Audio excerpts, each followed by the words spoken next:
Clerk will call the roll. Glenn Whitley, County Judge. Here. Roy Charles Brooks, Commissioner Precinct 1. Present. Andy H. Wynn, Commissioner Precinct 2.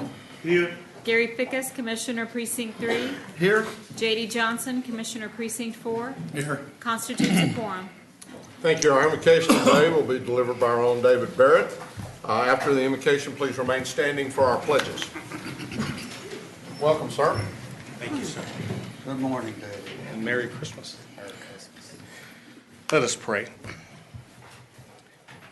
Almighty God, we have once again come to this special, magical time of the year that speaks promises of peace, hope, and of a new beginning. And while those sentiments are true and wonderful, we find them juxtaposed to the terror, unrest, racism, anger, and fear that have so sadly become a daily part of our lives. Too many have lost the hope and belief that this system shouts at us to embrace. We are left wondering if it is real or lost forever in the chaos of our time. Amid this cynicism and hopelessness, remind us that it isn't the big thing that is great, but the small things that change our world. If the Christmas story tells us anything, it tells us that hope starts small and in the most unlikely of places. That the simple can hear the song that gives rise to that hope, and that the wise search until they find it. Remind us that it doesn't take all of us to make the change we need. It only takes each of us determining that with your help, we will be the change we seek. And remind us that you are there to help us restore the promise, to bring the peace, to reignite the hope, and to start brand new every day. You have the grace. All we need is the desire. Let this be our aim this Christmas and in the coming new year. Amen. Amen. I pledge allegiance to the flag of the United States of America and to the republic for which it stands, one nation under God, indivisible, with liberty and justice for all.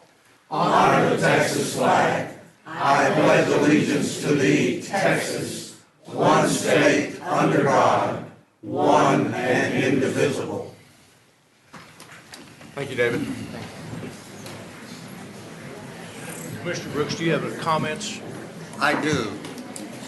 And I want to thank Chaplain David Barrett for that wonderful invocation, because it sets the tone for this morning's celebration.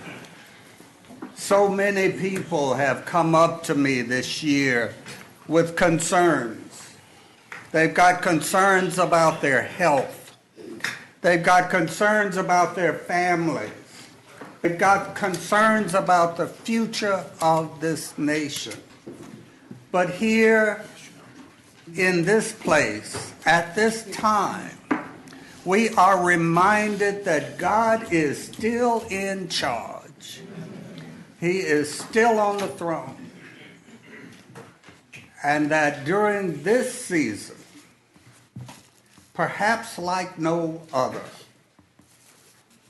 we can concentrate on bringing joy to the world, on bringing peace on earth, and goodwill to each of our neighbors. Precinct 1 has brought this Christmas celebration to Tarrant County for over 20 years. We missed last year, but who's counting? It is a pleasure once again for me to present to the Tarrant County family the O.D. Wyatt Singing Chaparral Choir.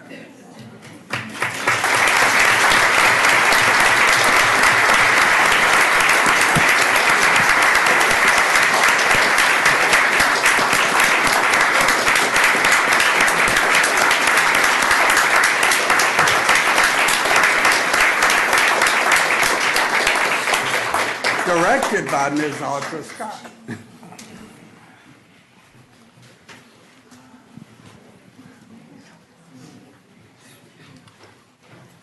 Let's do it, kids.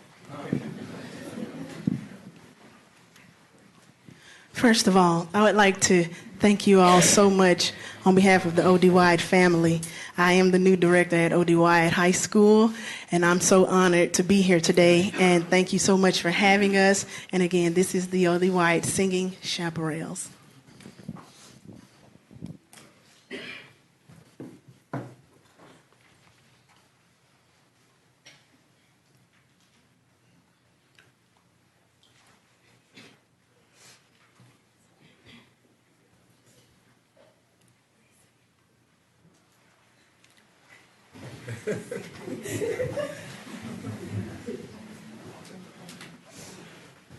Okay.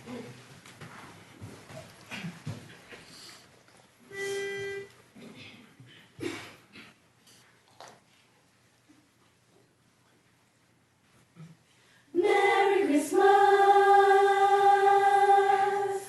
Merry Christmas. Merry Christmas. Merry Christmas. Merry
fellas.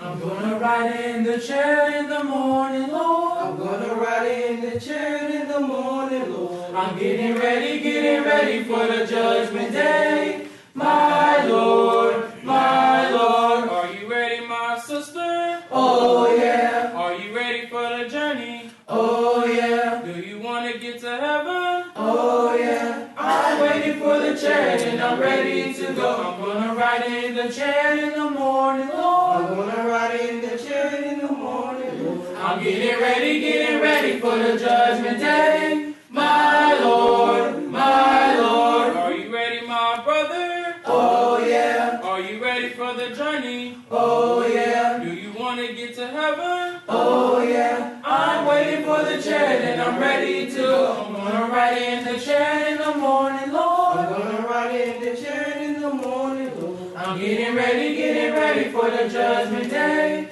My Lord, I never will forget that day, riding in the chair just to see my Lord. When all my sins were taken away, riding in the chair just to see my Lord. I'm gonna ride in the chair in the morning, Lord. I'm gonna ride in the chair in the morning, Lord. I'm getting ready for the judgment day. My Lord, riding in the chair in the morning, Lord. I'm gonna ride in the chair in the morning, Lord. I'm getting ready for the judgment day. My Lord,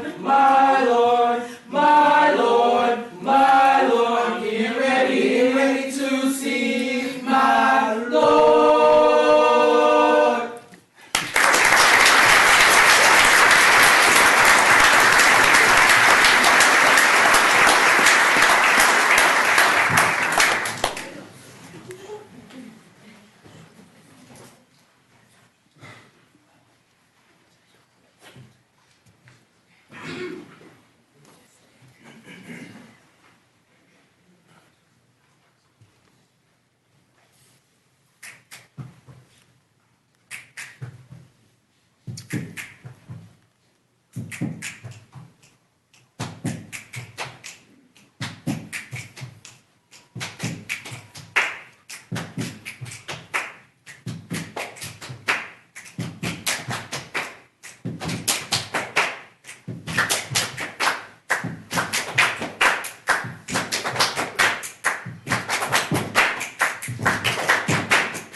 You don't have to worry, and don't you be afraid.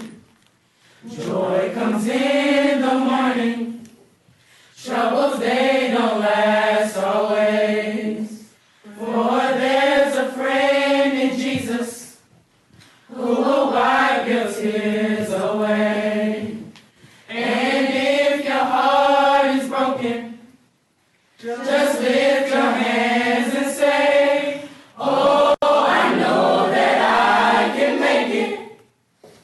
I know that I can stand.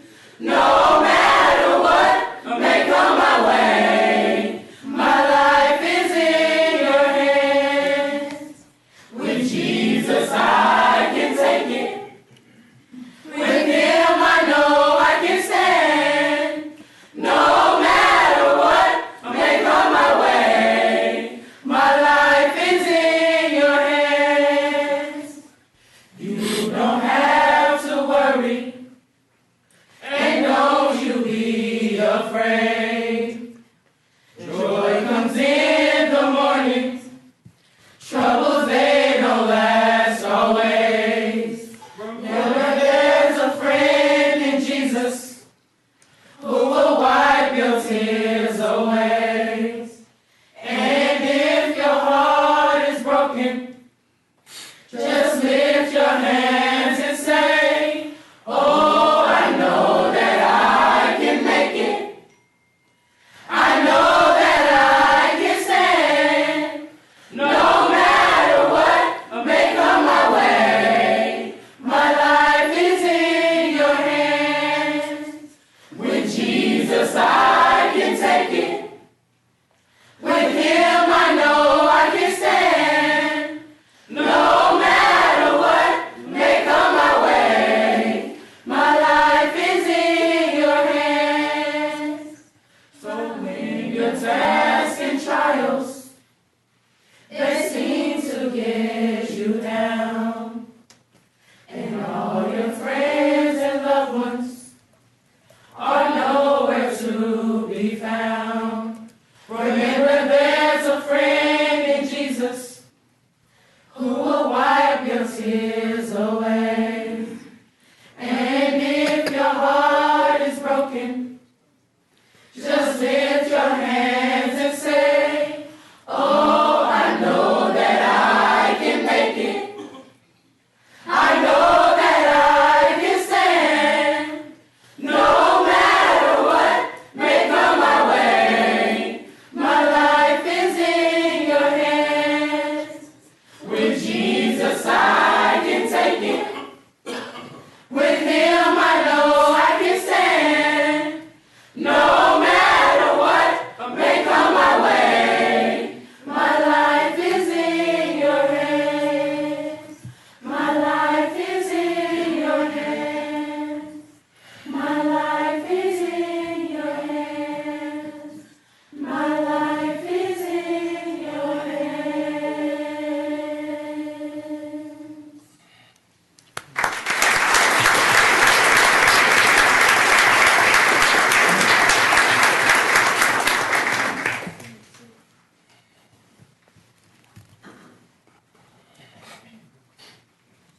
We have one more part that everybody can participate in, the 12 Days of Christmas. We're going to need your help on this, so make sure when you see the poster, we're going to help you out. But make sure when you see the poster, you scream it out. But in tune.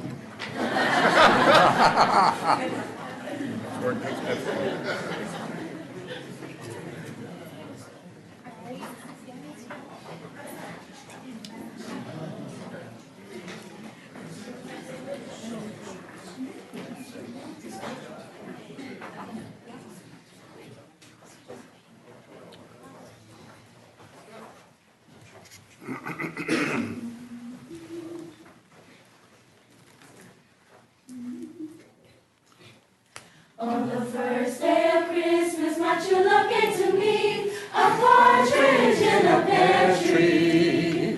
On the second day of Christmas, my true love gave to me 2 turtle doves and a partridge in a pear tree. On the third day of Christmas, my true love gave to me 3 French hens, 2 turtle doves, and a partridge in a pear tree. On the fourth day of Christmas, my true love gave to me 4 holly-birds, 3 French hens, 2 turtle doves, and a partridge in a pear tree. On the fifth day of Christmas, my true love gave to me 5 golden rings, 4 calling-birds, 3 French hens, 2 turtle doves, and a partridge in a pear tree. On the sixth day of Christmas, my true love gave to me 6 geese a-laying, 5 golden rings, 4 calling-birds, 3 French hens, 2 turtle doves, and a partridge in a pear tree. On the seventh day of Christmas, my true love gave to me 7 swans a-swimming, 6 geese a-laying, 5 golden rings, 4 calling-birds, 3 French hens, 2 turtle doves, and a partridge in a pear tree. On the 8th day of Christmas, my true love gave to me 8 days of milking, 7 girls swimming, 6 geese a-laying, 5 golden rings, 4 calling-birds, 3 French hens, 2 turtle doves, and a partridge in a pear tree. On the 9th day of Christmas, my true love gave to me 9 ladies dancing, 8 days of milking, 7 swans swimming, 6 geese a-laying, 5 golden rings. Everybody like golden. 4 calling-birds, 3 French hens, 2 turtle doves, and a partridge in a pear tree. On the 10th day of Christmas, my true love gave to me 10 lords of living, 9 ladies dancing, 8 days of milking, 7 swans swimming, 6 geese a-laying, 5 golden rings, 4 calling-birds, 3 French hens, 2 turtle doves, and a partridge in a pear tree. On the 11th day of Christmas, my true love gave to me 11 pipers piping, 10 lords of living, 9 ladies dancing, 8 days of milking, 7 swans swimming, 6 geese a-laying, 5 golden rings, 4 calling-birds, 3 French hens, 2 turtle doves, and a partridge in a pear tree.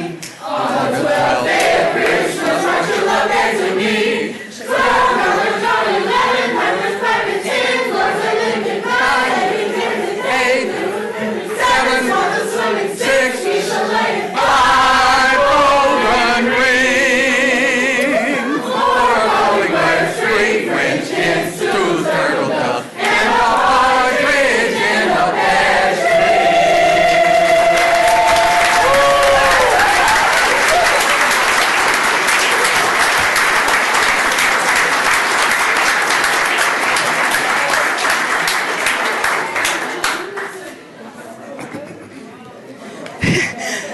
Thank you so much. And it was in tune.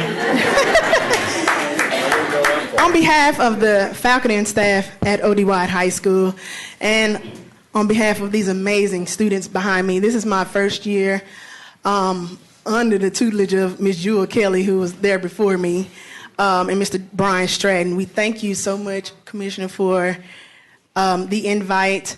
This is our first time out the classroom, so thank you so much for indulging us, and we really, really appreciate you, and thank you for what you're doing for our community, and please continue to keep us in your prayers, and please, please have a wonderful holiday.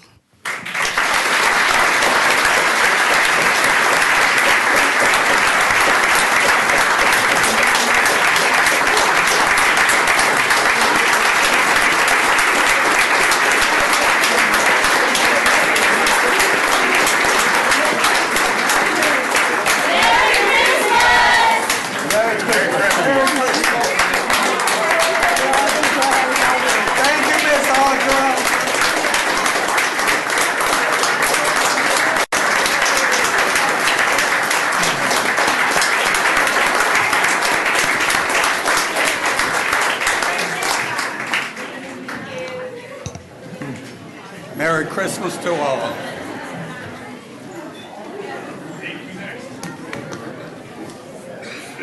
Now we're ready for Christmas.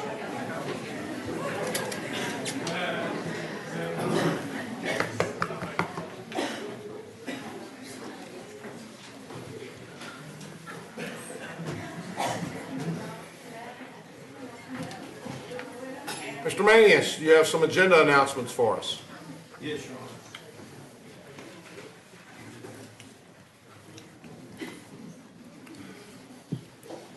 Thank you, Your Honor. Members of the Court, we have 5 items relating to the agenda this morning. The first, under the Administrator's section, item 8A1, we're going to ask that we hold that until after closed today.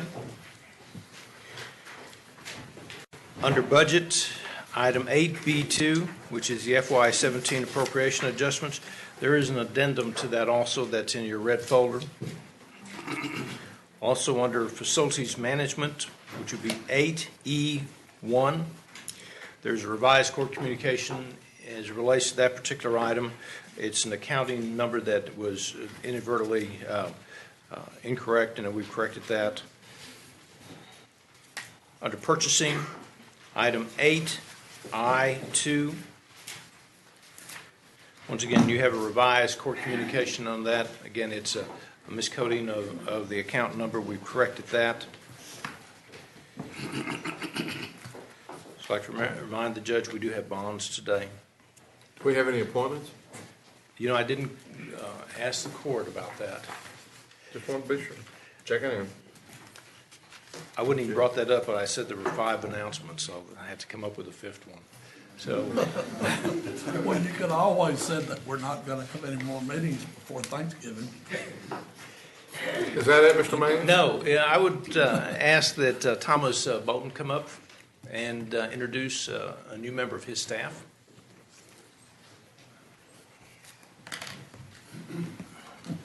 Good morning, sir. Good morning. Judge, good morning, Commissioners. Good morning, Thomas. That's a tough act to follow. I'm the first one up here after that. Good morning.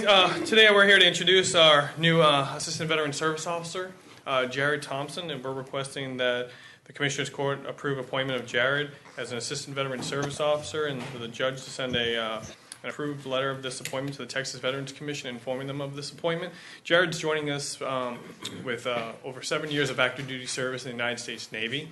He's a Fort Worth native. So we had the opportunity to meet with some of you individually today and to kind of introduce him a little bit. And we're just looking for your appointment today, sir. That will be something that you'll consider on the consent agenda. And Navy won a football game, too. They did? Oh, they did. Not this year. It was 21 to 17. The Army won it. Yes. I'll tell you I what, wanna it set was the record very straight. close. Yes. No, Commissioner Wynn's right. He's been waiting 14 years to say that. He's been waiting 14 years to say the Army won. I know. So, That's right. but just introducing Mr. Thompson today. He's going to be a great asset to our team that we're already building strong, and we're going to be in those communities a lot more because of his skills and attributes that he's bringing to our team. Welcome aboard. Welcome, Jared. Thank you. Welcome. And Well, we take care hope of that the Marines and the Navy can figure out how to coexist here. Well, we're working on that, sir. Well, they've been dancing with each other for a while, so they can figure that out. So, Thank you very much. thank you very much. Thank you. Welcome aboard. Court members, you have before you the minutes of our regular meeting of December the 6th. Move approval. Second. We have a motion and a second. Any discussion? Please vote. Motion passes unanimously. We have several items under our proclamations and resolutions. The first, I want to introduce Alan Bristol from the Texas Association of Counties. I believe you have some awards to present. Yes, I do, Judge. Commissioners, Judge, if you don't mind, I'll just go in the order of the press release. The first one is Judge De Leon and his Honorary Jurors program. As you know, the TAC Best Practices Awards, I want to thank Tarrant County. Tarrant County always participates. Many of y'all have served on many of our boards, including JD has been a TAC board member, and we appreciate Tarrant County. Although you're a large urban county, It's still a small town feel. Everybody's super friendly, super nice, and easy to work with. And the first award, the best practices are things that any county can do. There's 254 counties. I've left you a pen. I see Commissioner Nguyen's already put it on. I applaud you, sir. There's 254 ways of doing things, but if a county can come up with something that other counties can use and is replicable and scalable, that's fantastic. And all three of y'all's awards meet those criteria. The first one's the Honorary Juror Program, and that's Judge De Leon.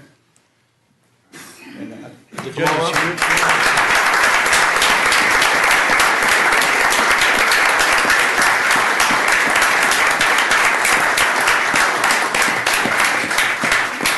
And Commissioners, if you would, I'll let him explain it, but go ahead, Judge. Okay.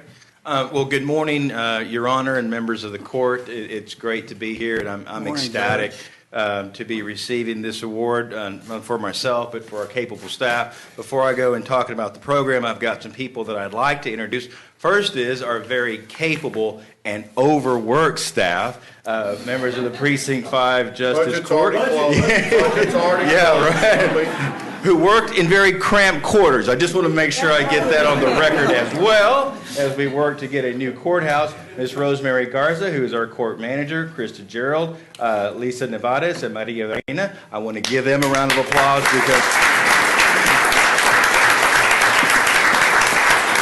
this is a team effort. Also, we invited some members of the Precinct 5 community who are here. So if you're from Precinct 5, please stand and be acknowledged. We got Terry Thompson and the Martinez family. I think they're here. And my Aunt Julie Lopez is here, so want to thank them as well.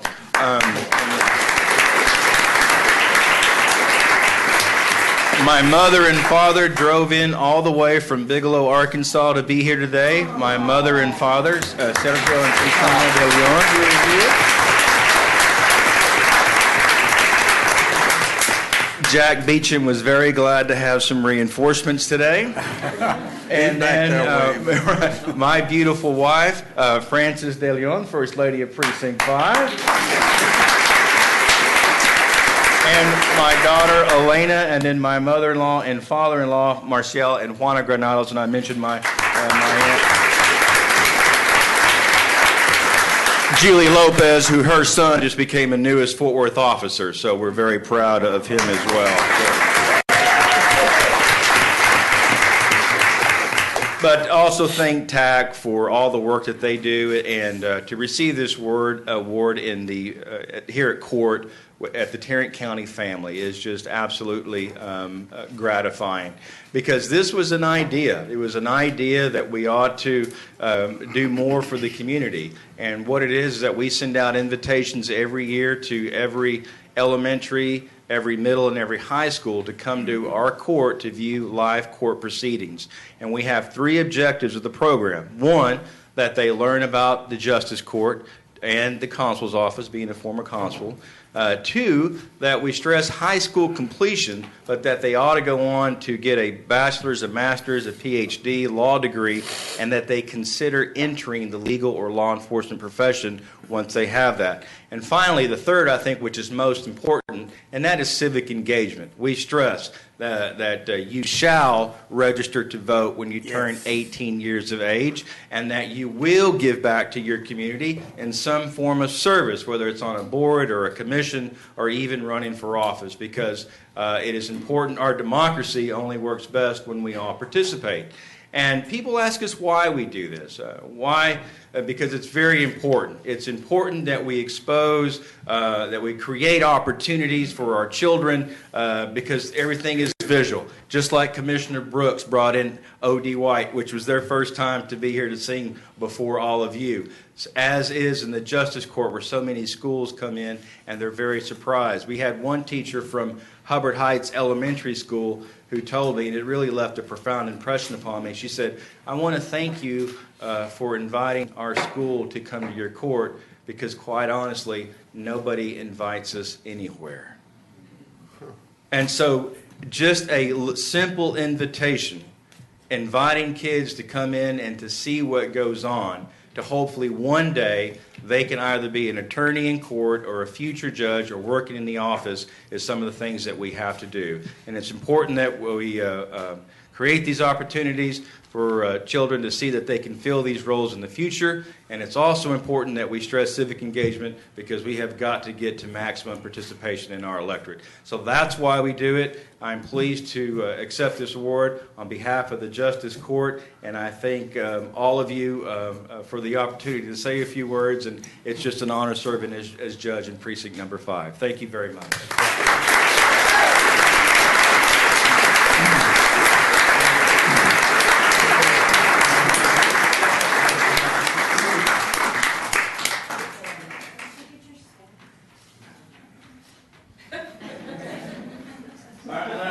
The staff up to get a picture. One more, okay. You all won't have to sing any Christmas carols, but nonetheless.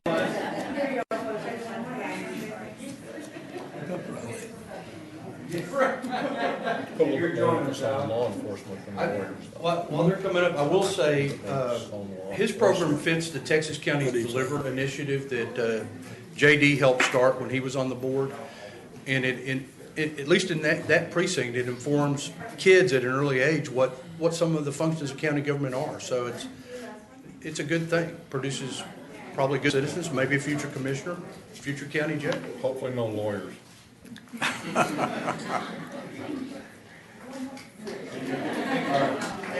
had to throw that No more lawyers. Okay, next. in there. Well, Judge, as long as they're public service lawyers. Yeah, well, we can talk about that one too. Okay, the next award is the Cash Balancing Standardization Project. And I've read this thing a couple times, but basically what it does is it streamlines the accounting process, and it's easily replicable by any county, no matter what size. So it would apply in Loving County or Harris County and everybody in between. So is there somebody from the tax office? Oh, yeah.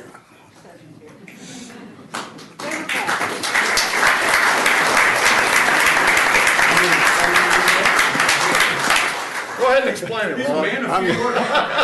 Actually, thank you. I'm going to have my accounting director, Anita El Sakawi, come up here, and my motor vehicle director, Dorothy Starr, if they'll join me.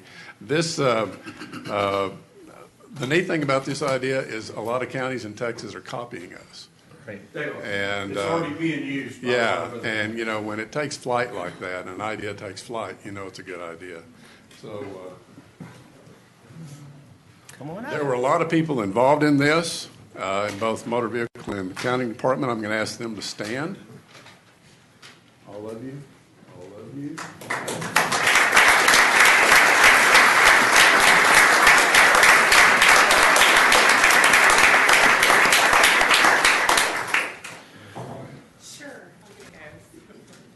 I'm Anita in the accounting department. We're accounting for over $4 billion in taxes that we collect across 8 locations in the county.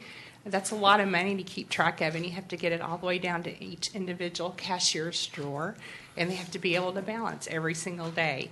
And this tool allows them to just do their manual count and drop in physical reports in the systems we have to tie to, and it automatically tells them where they're out of balance.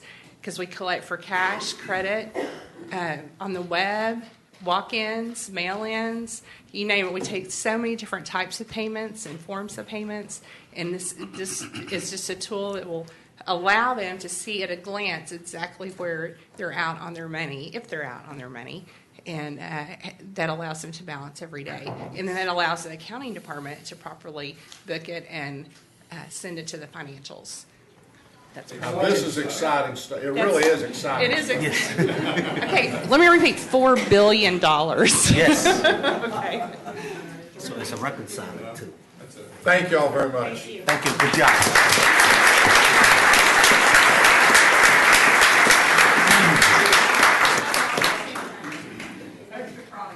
Come on, Ron. Get in there with that red tie. Well, we know that. You just picked out the red tie?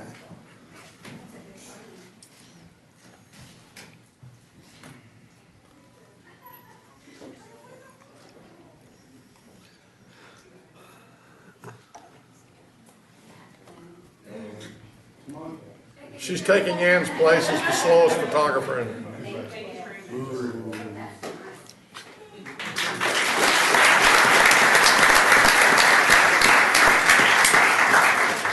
I will say my home county is one of the counties that's already doing that. So Navarro County, just down the road from y'all. I'm a former county judge there. Before that, I was a prosecutor. So this next award is near and dear to my heart, not only because of who thought of it, but it's the Veterans Armed Forces First Initiative. I think JD started this a couple of years ago, or it was his idea, and got it implemented. This is easily replicable. It's very innovative.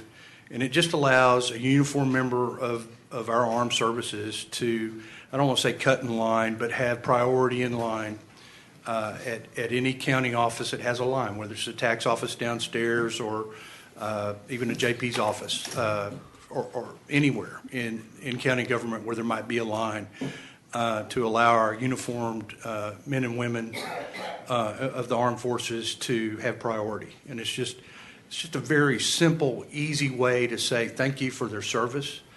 As somebody who attended the Air Force Academy and whose father was a career Air Force member, I truly appreciate what JD did in thinking of this and getting it set up. So that's the third award that Tarrant County gets. You're the second highest award getter. There were 15 counties that got Best Practices Awards. There were about 50 applications. You guys got 3. Travis County got 5, but you guys got the second most of any county. All the rest of the counties just got 1. Come on down, David.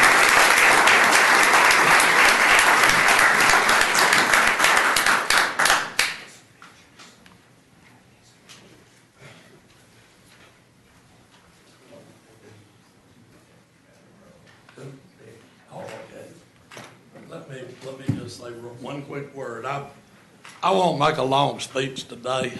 Let me just say that it didn't take a rocket scientist to figure this out. It just took an old veteran. But that's the reason for this award, because I did make this suggestion.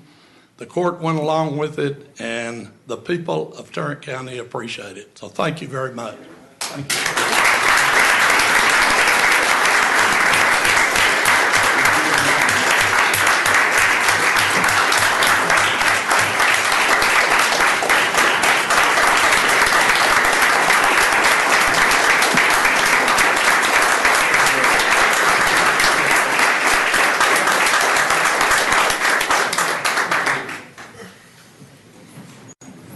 Commissioners, Judge, I just want to tell you it's a pleasure to come to Fort Worth and Tarrant County. Keep up the good work.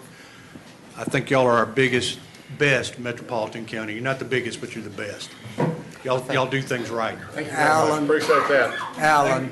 Yes, sir. I want to thank you for the 254 pin. Oh, you're welcome. To me, that says 254 Texas counties should be members of NACO. So let's work together. We're going to be working on make that happen. We're going to work on that. Thank you. We're already talking to them about a presentation spot at the legislative conference in August. Great. Rick Avery and I had a conference call with a young lady from NACO just last week. Great. So we'll work on that. Thank you. Okay, we need a motion to receive and file those awards. So moved. Second. We have a motion and a second. Any discussion? Please vote. Motion passes unanimously. Commissioner Johnson, I believe you have a resolution. I do, Your Honor, for Brent Mcguire. He is the Lake Worth City Manager. He has been the police chief, captain, lieutenant, patrolman, reserve. I think just about everything there is in Lake Worth. He has been elected to sheriff of Palo Pinto County. So he's going to be leaving us over at Lake Worth, but he's going home. He lives in Palo Pinto County. Been commuting 150 or so miles a day back and forth to work. Wow. But if you would read the resolution into the record, please. Whereas Brent Mcguire began his career with the city of Lake Worth as a reserve patrol officer in the police department on October 1st, 1993, and was hired as a paid patrol officer on April 13th, 1995, and whereas he was promoted to patrol sergeant on June 1st, 1997, continuing his upward climb in the department with the promotion to patrol lieutenant on April 1st, 2000, to police captain on June 23rd, 2003, and then to chief of police on October 1st, 2003.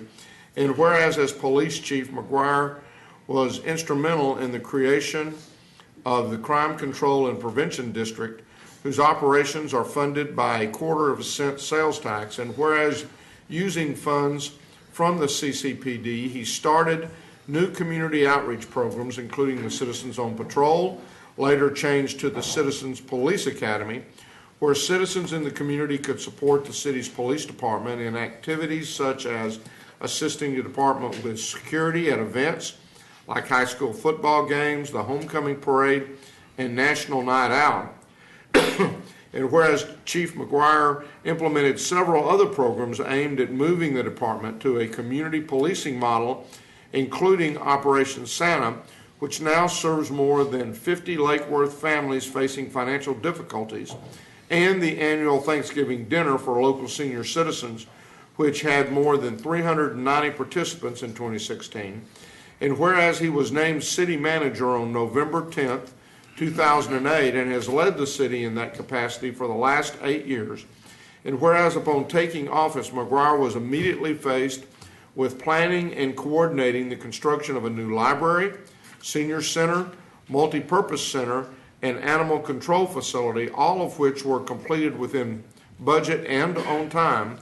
Now, therefore, be it resolved that we, the Commissioners Court of Tarrant County, do hereby recognize Brent Mcguire for his many contributions to the city of Lake Worth as he leaves office to take up the post of newly elected sheriff for Palo Pinto County.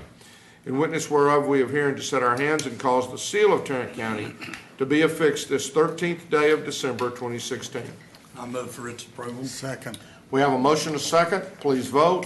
Motion passes unanimously. I'd like to ask Brent to meet me down at the podium, but I'd also like to ask our mayor from Lake Worth, Walt Bowen, the new city manager, Stacy Allman, and the assistant city manager, Debbie Whitley, to all meet me down here at the podium, please.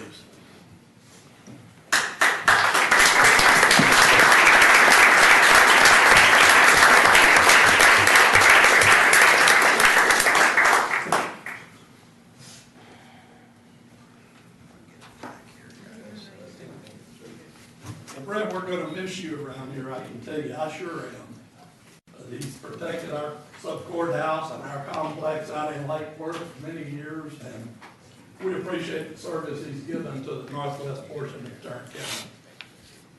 So let's get some pictures, and then we'll let you speak. I'm not.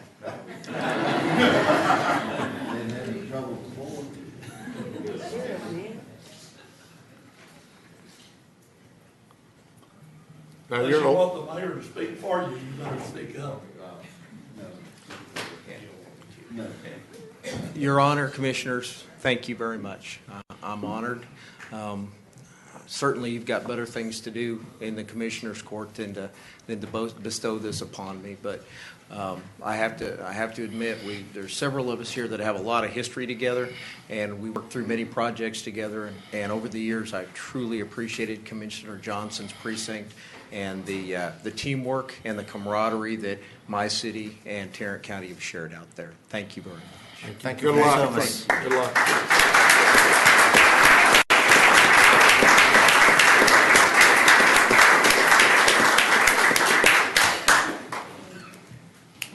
Mr. Maxwell, I believe you have some awards to present, or at least a big trophy. What did GK win this year?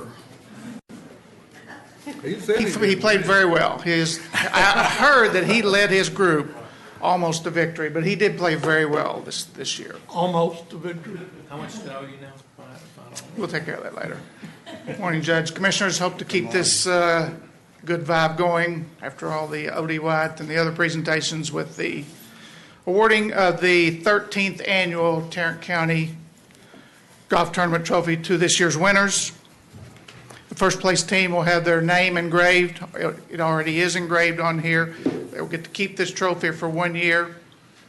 This trophy was donated 13 years ago by the Tarrant County Credit Union. I think we have 3 members who helped out greatly this year. Melissa over here, Monica, and Andy. If they'd stand, if you could give them a round of applause, because we really appreciate their help.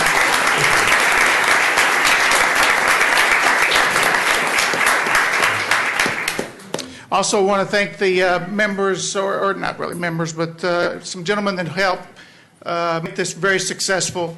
Mr. Doug Black, Mr. Mark Mendez, Mr. Jim Duff, Mr. Paul Wood. They've done a very good job year after year of making this very successful, and I believe everybody looks forward to playing this year after year. So with that being said, we had 28 teams play this year. We played it at Mansfield National down in Precinct 2. It was a very good turnout, very good weather. And this year's winners would be Mr. Marcus Hanna, Allison Cusera, Charles Boilware, and Johnny Newburn. They fired a very low score of 12 under par 60. And this is their second time to get their name on this coveted trophy. Is this the criminal attorneys? That's correct. Sandbagging team? How is it that these folks are able to play so great golf? They must obviously have some... I have asked Turn around and get your picture took. Ms. Wilson about maybe increasing their caseload a little bit. But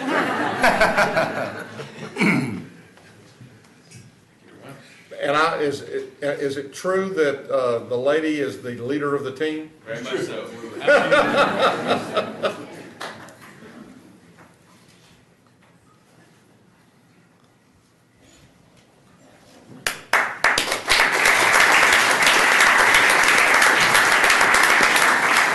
Congratulations.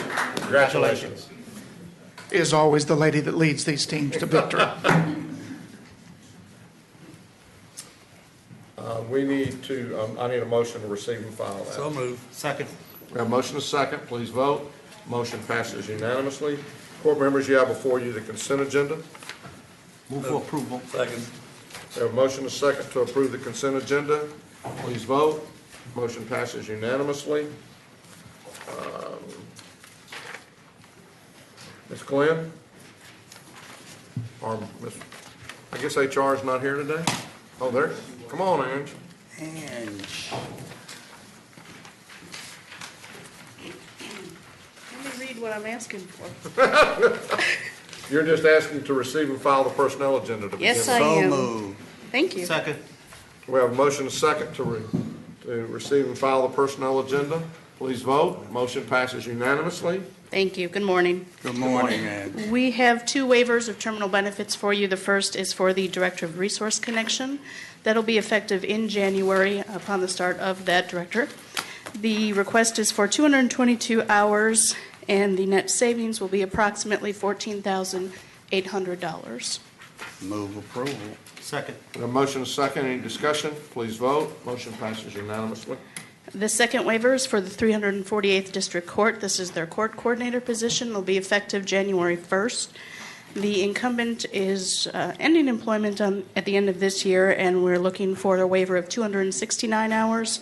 Net cost will be approximately $8,700. Move approval. Second. We have a motion and a second. Any discussion? Please vote. Motion passes unanimously. Thank you. Thank you. Thank you. Chris?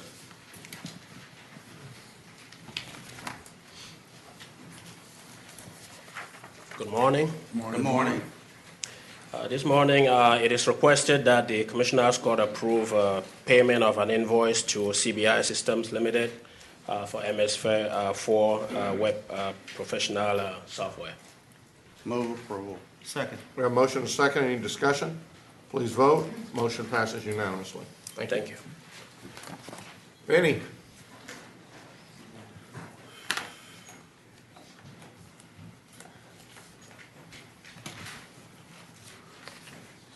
morning, court members. I'm still getting used to wearing boots with suits. so getting my pant leg stuck up on the boot. Well, it'll be a Texan after a while. That's right.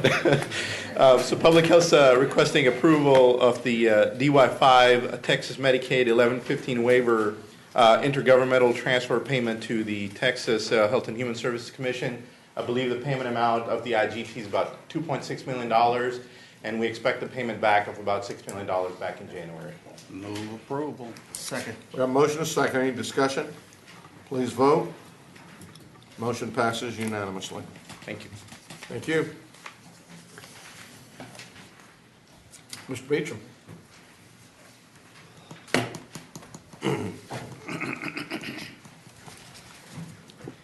Good morning. Good morning. Good morning. We have 5 items for your consideration this morning. Our first item is a bid order recommendation for RFP 2016-120, annual contract for Metropolitan Ethernet Services. Our recommendation will be toward AT&T, amount of $284,992.92. If approved, we're seeking contract approval from the court. Move for approval. Second. We have a motion and a second. Any discussion? Please vote. Motion passes unanimously. Item number 2, again, is another bid order recommendation for CSP 2016-219, competitive seal proposal for the Tarrant County Corrections Center Level 1 renovation project. Recommendation will be toward to Imperial Construction Incorporated, the amount of $5,950,000. Again, if this is approval, seeking contract approval and acceptance of the payment and the performance bond. Move for approval. Second. We have a motion and a second. Any discussion? Please vote. Motion passes unanimously. Number 3 is a bid award recommendation for bid 2017-007. It's our annual contract for managed services for Cisco Unified Communications and Collaborations Environment. Recommendation will be to award per the terms of the contract to General Data Tech. Again, we're seeking contract approval if approved. Move for approval. Second. We have a motion and a second. Any discussion? Please vote. Motion passes unanimously. Item number 4 is another bid award recommendation for bid 2017-024. This annual contract for mattress materials for the Sheriff's Office. Recommendation will be to award on a per-enterprise basis, awarding to the primary, secondary, and alternate vendors as shown in your court communique. Move approval. Second. We have a motion and a second. Any discussion? Please vote. Motion passes unanimously. Last item is an item in regards to bid 2017-034. This was a bid for the sale of sporting rifles, shotguns, and assorted handguns from the Criminal District Attorney's Office. We are recommending rejection of all bids and asking that we be allowed to rebid with revised specifications. There were 2 firearms in question. One literally needs to be destroyed. The other needs to be modified before we can legally sell it. Move approval. Second. We have a motion and a second. Any discussion? Please vote. Motion passes unanimously. Thank you.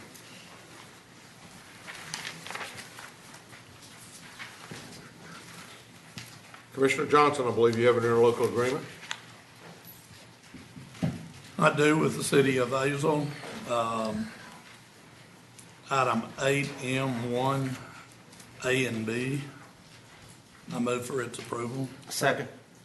A motion and a second. Any discussion? Please vote. Motion passes unanimously. I have another one, item 8M1, C and D with the city of Saginaw, and these both have been approved by the DA's office. Move approval. Second. We have a motion and a second. Any discussion? Please vote. Motion passes unanimously. Are there any appointments today? There being none, you have before you the, we do have some bonds. We, I believe, have 4 bonds. We do. Okay. Your Honor, Commissioners. Hello. I have 4 bonds. We're going to do it in 2 groups. The first one is for the Constable-elect Jody Johnson, and Commissioner Johnson is abstaining from this vote because of a family relationship, and so we would request approval of the bond for Constable-elect Jody Johnson for the amount of $1,500. Move approval. Second. Any discussion? Please vote. Motion passes 4-0 with 1 abstention. Thank you. The next 3, all of you will vote on. The first is for the Sheriff-elect Bill Wayburn in the amount of $30,000, and we would request approval. Move for approval. Second. We have a motion and a second. Any discussion? Please vote. Motion passes unanimously. And the next two are together. The next two are both for tax assessor collector Ron Wright. By law, tax assessor collector has multiple bonds. These are for the the county bond and the state bond. The county bond is for $100,000, and the state bond is also for $100,000. And we request approval of both of those bonds. Move approval. Second. We have a motion and a second. Any discussion? Please vote. Motion passes unanimously. And I'm pleased to say that they are all the bonds that you're going to see this year. And all of those 4 officers are now eligible to take office on January 1. Thank you. Thank you. Court members, you have before you the claims, including the addendum. Move approval. Second. We have a motion and a second. Any discussion? Please vote. Motion passes unanimously. Briefing items, Mr. Manius. Thank you, Your Honor. Members of the Court, we have one item to bring to you this morning. It's the Tarrant County Uniform Recidivism Measure Project. Dr. Furlow is going to be addressing the court at this time. Also, just to remind the court, we did give you a handout this morning, and we will be using that rather than a PowerPoint presentation. So, Dr. Furlow. Thank you, DK. Welcome back, sir. Thank you. Good morning. Pleasure to be here, Judge. Good to see you. Good to see you again. Yeah, thank you. Don't worry about You it. didn't want him to use I know he knows how to use the PowerPoint. Right, but he told me I have 10 to 5 15 minutes, or if not, the trap will go down and I'm stuck into the basement, right? So when GK talks, I listen very carefully. So, by the way, I cannot sing, but I have my Christmas socks, so, Excellent. you know. Thank you, Tom. I'm in the spirit of this. So you have that report. What I want to do is highlight a couple of things and highlight why this is important and related to you. Let me start by saying thanks to Les Smith and GK, because this could not have been possible without them really having a vision on how to do this. And then there are other people in between, like Tom Wider. In one of the first meetings, he said, we need to get this done. And I think Tom left. He left. He's out on the food. Oh, okay. No, wait a minute. There he is. Yeah. And hey, Tom. Sharon Wilson, your DA, and so forth. But let me start with this thing that happened this morning. Les picked me up at the airport, DFW, and he's in the parking lot. He couldn't get out, totally lost. And I'm like, we went on and on. I say, Les, I just landed in a 200-ton airplane with zero visibility with no problem. That guy got here from Austin to Dallas-Fort Worth, and you cannot get out of this parking lot. And sorry, Les, we finally got out. But the reason he couldn't get out is because he didn't have the right instruments to figure out where he was and where he's headed. And the airplane people did. And what you all did with this project, and in the relative scheme of things, I know with your county, all the agenda items and all this is little.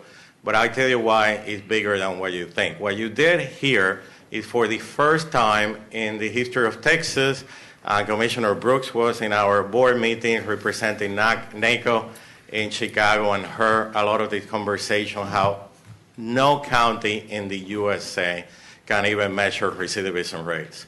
They do not agree how to measure it. They do not know how to do it. And forget about comparing one county to the other. And it's like that plane. You cannot fly this criminal justice plane if you don't have the basic instruments to know where you are, where you're headed, and how you're going to land that plane. And what we have done in the last 3 years is trying to put those instruments in place. And we have done that in Tarrant County. We have done that in Harris, Bexar, El Paso, and Dallas. And now the question in your mind is like, so what, Tony? What difference does this make? And I'm going to tell you why I think this makes a difference. So let me just highlight a couple of charts. If you go to page 9, flip to page 9, you can see there that I just took the group of people that we tracked for 3 years, 25,764 people that were released from your county jail in 2011. 11,000, about 40-some% of them were rearrested, were back in jail in 11, 12, and 13. And out of those 11,000, almost half of them have been rearrested 2 or more times. These are the people that are consuming your jail space. If you flip to the page before, which is page 8, you see where you stand in comparison to the other counties in terms of recidivism rate. The first chart, set of columns to your left, is all jail releases. 43% are rearrested after 3 years. And it's very similar in Harris, higher in Dallas, lower in Bexar County. For a variety of reasons that we have documented, I will not go into it. The good news is you have a good pretrial system. We have known that for a while. And as you see there in the next set of columns, people going to pretrial have a relatively lower recidivism rate. Compare that to Dallas. So you have 35%, Dallas 44%. Dallas does not have a supervision component for pretrial. And that's one of the indicators in the airplane that we're trying to fix there. Now, people after sentence that are in jail, released after sentence, very high recidivism rate. And I will not bore you with the other charts. You can see it there. I think it's very clear. We look at people that are high risk. Let me just bore you with that one because that's very telling, which is in page 13. The whole trick about reducing recidivism is to concentrate your services and your programs on high-risk people. This is well documented now. If you waste a lot of resources on low-risk people, you're basically getting no impact on that. So you have to do a good job targeting who is coming through the system, identify them well, and put them in the right route, the right type of program, and those are your high-risk people. And that's one of the targets that we need to pay attention to. If you see that chart, if you're high risk of all jail releases, Tarrant County, 64% were rearrested after 3 years. If you are released from the jail after serving a sentence, 71% are rearrested after 3 years. That is basically almost everybody. There are some charts there that also show you the state population, the state jail recidivism. Those are people coming out of the state jails. It is very, very high for high risk. If you look at page 15, flip through that, you see there that 60% of the people that are released from the state jails are recidivating back to the community. And if you look at the high-risk state jail felons, which is the next page, page 16, 76% are recidivating back to the community. So the question is, so good, now I have a good set of numbers. We all agree we're not fighting over numbers. Where is this heading? And if you flip to page 17, let me give you an idea of what's happening in the counties. In Dallas, for example, we are in the process of giving them a report, probably in February, about 13 specialty courts. That's drug court, mental health court, and so forth, to try to determine what are the impact of all those courts on recidivism. It's the first time. They have been operating these courts for years, and it's the first time that they're going to get a good set of numbers where they can see what is it that they're doing and the impact that they're having. And we're going to go through that process with them and the judges there to try to see where the impact is happening, where the impact is not happening, and try to improve that. And this is important for every county because the governor's office that funds a lot of these specialty court has decided to basically put the squeeze on the people running the court to show that they're getting the outcomes. And they have adopted the evidence-based practices standard through the Texas Supreme Court Judicial Council that will kick in August of 2019. And if you're not following those, you basically will not get funded. So there is a lot of interest now to look at that piece. And the key, again, having credible, uniform measures of recidivism that everybody agree on so they're not fighting through the whole process. Can I stop yes, and ask sir. you a question there? When you talk about some of these specialty courts, sometimes we hear fairly good recidivism numbers. Right. Does that mean that if, in that specialty court, if they're there because of drug or DWI, if they commit another crime and are arrested for the other crime, but it's not DWI, then it's not considered recidivism for that DWI court? For us, it is.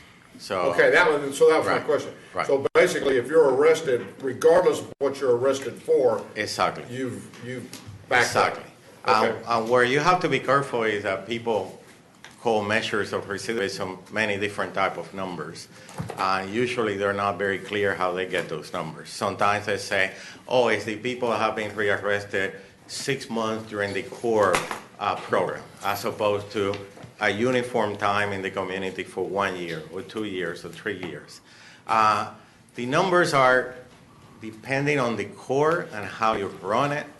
The numbers can be a little good or it can be a little bad, but it's not extraordinary good. I tell you that without revealing a lot yet about what we're going to say later on.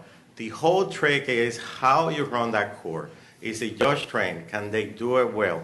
Do they have follow-up? Do they even look at their numbers in some uniform manner? You know, issues like that. And then to put it in context, the 13 specialty courts in Dallas account for 1% of all these positions in Dallas.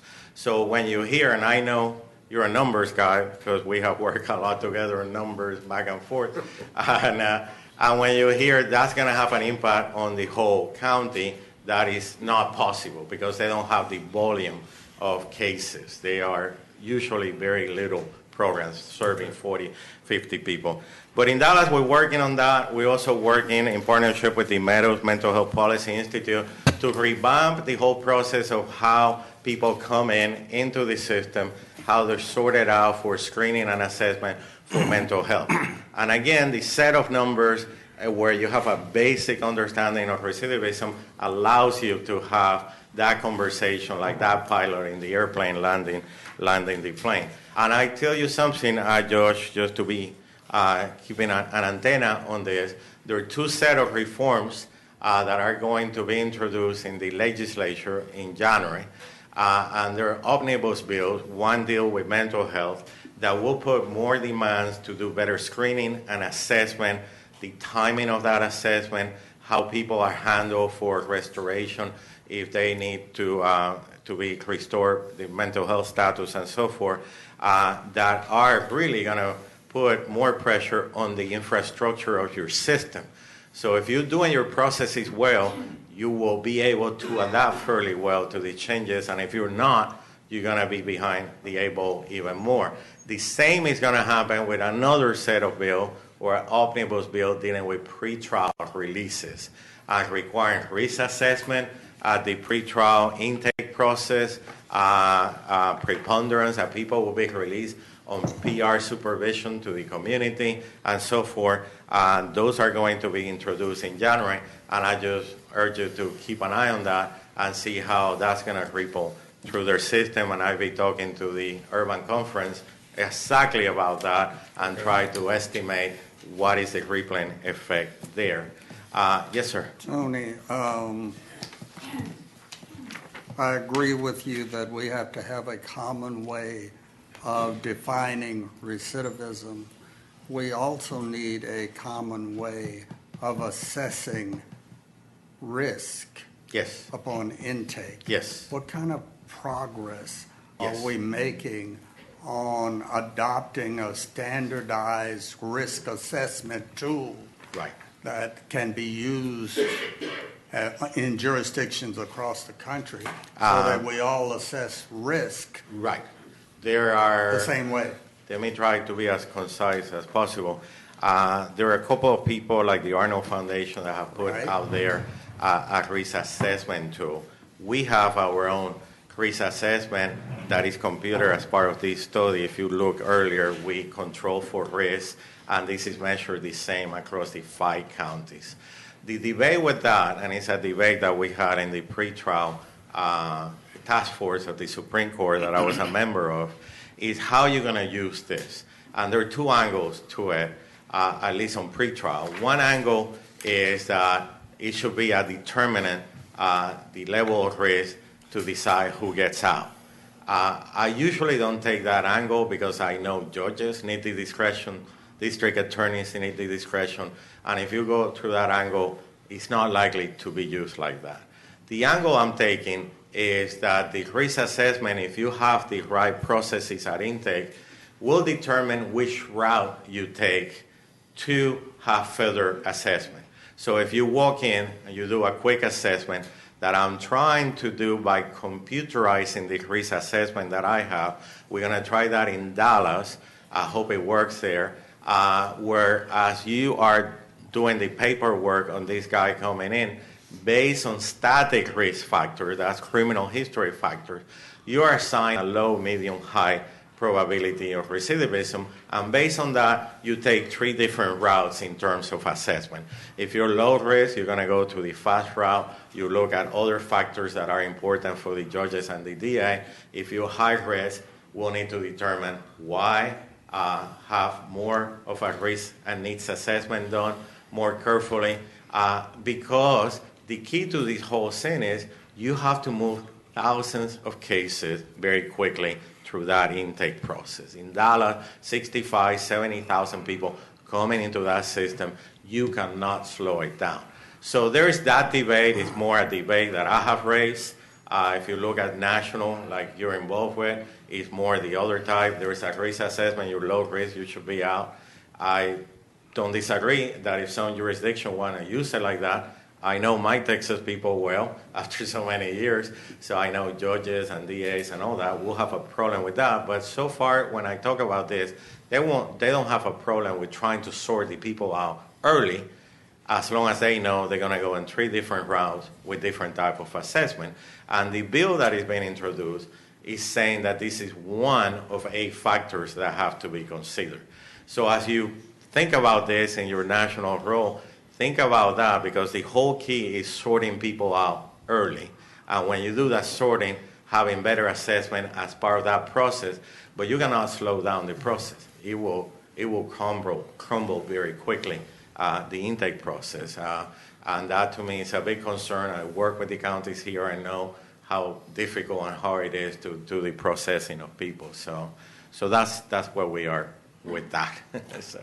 The only thing I would say about that is that if you don't set the bar in the right place, and if you don't challenge judges and prosecutors and others involved in using these assessment instruments, if you don't challenge them to look at them in a way that they have not looked at them before, then you're going to get what you've always gotten. The objective ought to be to keep in jail those people who are a danger to public safety. Absolutely. And to figure out some other setting for those persons who are still pre-trial, but are not a threat to public safety. Yes. And all of this stuff about what judges are comfortable with in the state of Texas doesn't impress me. I know. They need to become comfortable with the new paradigm. Right, and I don't disagree with you, but there are 2 ways to tackle that paradigm. And part of the changes in the bill will be that you can no longer have a bond schedule that doesn't individualize the decision making. And that's a big change. Okay, that's a big change. I'm with you about raising the bar, but you have to be careful if you raise it too high. They're elected officials and they do what they want to do. That's the truth of this matter. So I'm trying to tackle it from a processing scene where they feel very comfortable that you have done the risk assessment and these people that are going in Route A, low risk, should be given the benefit of the doubt after another quick assessment about getting out on pretrial release. And that's going to be the preponderance of what the bill is calling for. And then the high risk, you reassure the judges and DA that you have identified them, and there is a process that will slow down a little bit is 48 hours. They have to be magistrated within 48 hours. That slow down a little bit to get better information and decide whether they should, if they don't get commercial bond, whether they should go on pretrial release or not. So I don't disagree. I'd like to have an offline conversation. Yes, absolutely. With you about how your risk assessment tool differs from the Arnold Foundation's risk assessment tool. Yes. So I can understand. Yes, absolutely. Let's do that today. Very quickly, Bexar County, talking about processing, Commissioner Brooks, after 4 years of working there, I finally told them, you cannot do this stuff unless you have a new intake facility. It's an old intake facility, CMAC. I started calling it a dungeon, and George Wood got upset about me. And then I say, can we go and see it? And he saw it, and he walked out of there saying, I get it, Tony. And thanks to his leadership and the leadership of that commissioner, as part of renovations to the jail, they're going to set up a whole intake process, a new one, and we are in the process of trying to do what I just told you about that. El Paso did not have pre-trial supervision, and we made that clear, and their numbers were not good when we did this project, and they're in the process of setting pre-trial supervision. And then in Harris County, to deal with the state jails and their high recidivism, they're trying to do a special docket, not a specialty court, a special docket in a court to concentrate on whether or not these people should go to state jail or residential treatment in the probation system.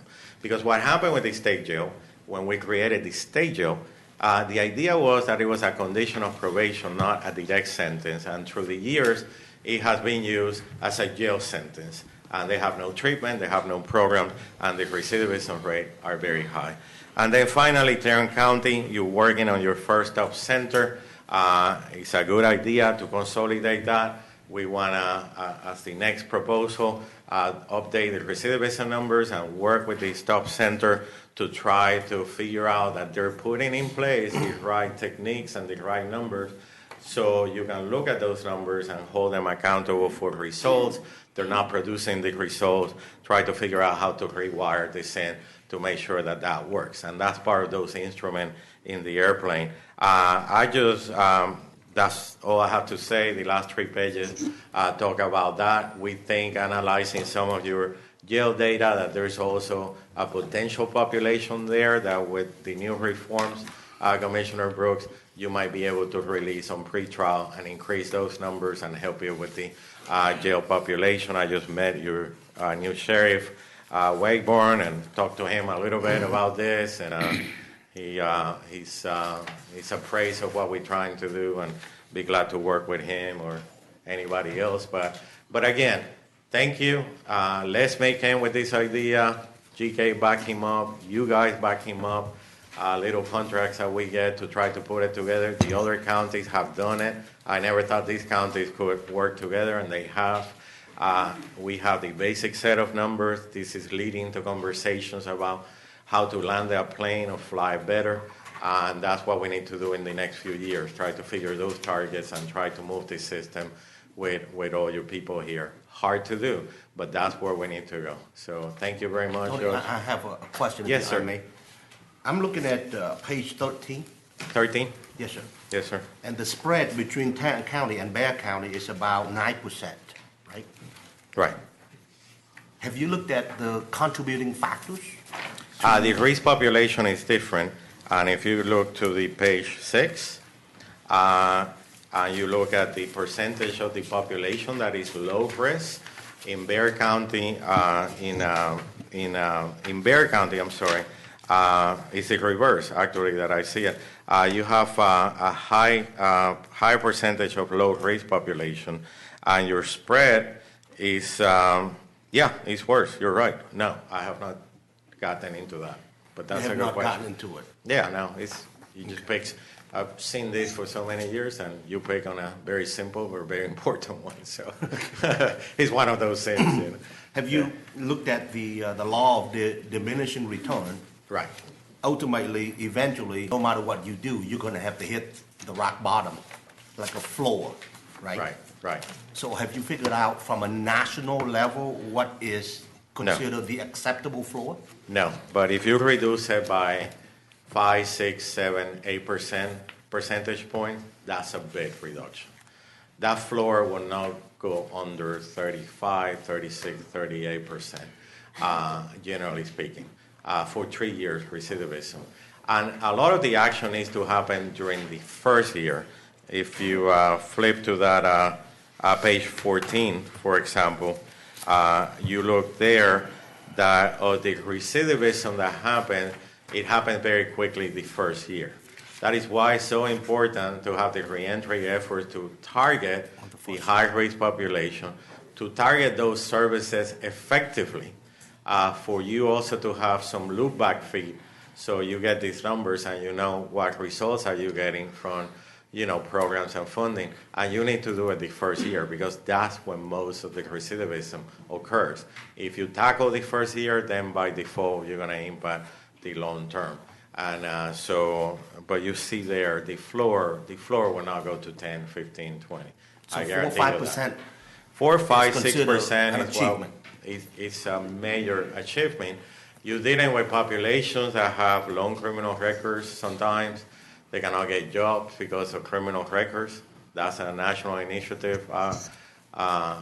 Commissioner Brooks, we're trying to push forward to do an evaluation in all the states of criminal records and who's getting a criminal record, how that handicaps, how they get jobs, when it's reasonable to use that.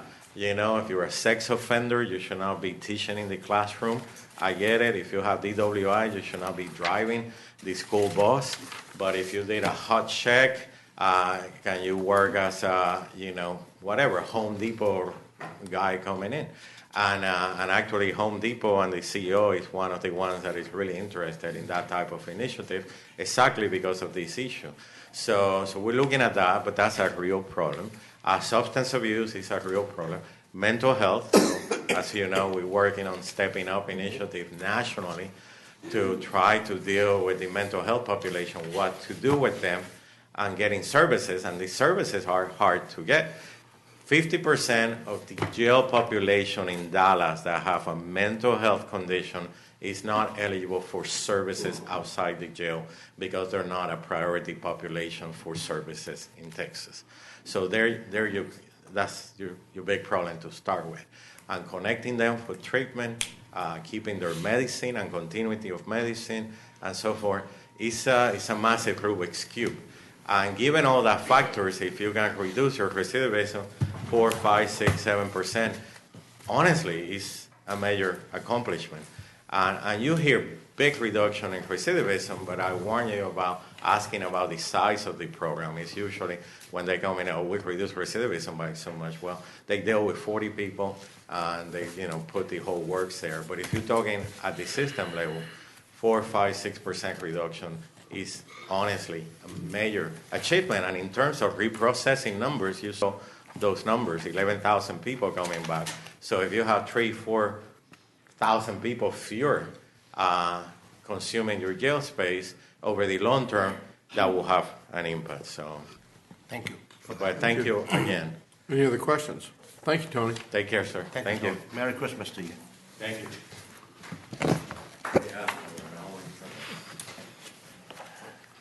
John, that's all we have at this time. Then we'll now recess our open meeting to proceed to close to discuss items exempted under Section 551.071, 072, 074, 076, and 087 of the Texas Government Code. Thank you, Your Honor. Members of the Court, if we could go to the County Administrator section, item 8A1.